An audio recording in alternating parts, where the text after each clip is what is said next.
welcome back to the FRC channel. Yes, I know it's been like a year or so since I made a video or produced any sort of content, and I'm looking to change that. I had a gentleman leave a comment, said, hey, 11 months, no content. I don't know if I should subscribe. And then a friend of mine posted to my page up on his Facebook.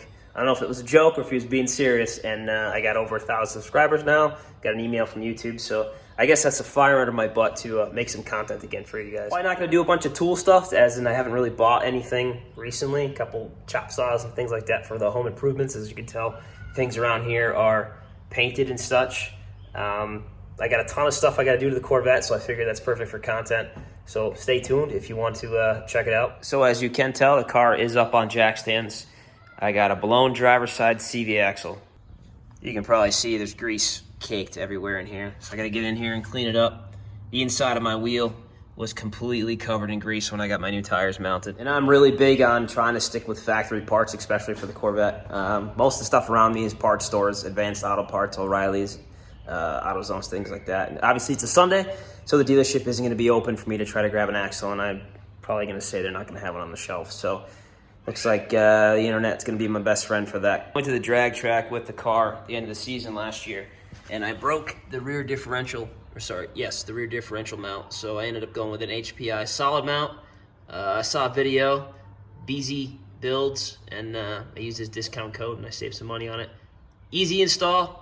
So far, so good. I don't do a ton of drag racing in the car. I don't really drive the car a lot, actually, to be honest with you.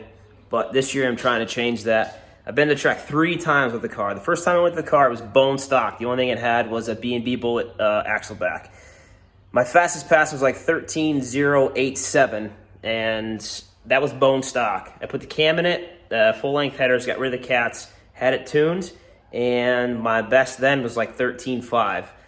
My clutch was slipping, so went back to the drawing board. I got the LS7 clutch kit installed in it, went back with the LS6 intake manifold now to gain a little bit more power, and when I went to the track, that rear diff mount was just, the whole thing was bouncing, and now that I think about it, that axle was probably clicking or starting to go at that point too, so I never really could get a good run. Every time I get out of the hole, it would just start popping around, so I just let off, and I got 2 rips that day to test and tune. It was the end of the season, so I haven't been back. I'm hoping that the new tires that I just got for it help me with my 60 foots, as they were atrocious, and I just had regular Toyo Proxies on the car, which I smoked those up in September when I got married, and that was what the intro video was, that little clip, so I'll put the rest of it for you guys to watch. I do have some things in store for the car for the upcoming months, so there's some things kicking around the garage that need to be installed to make the car a little bit more fun. So like and subscribe. See you again soon.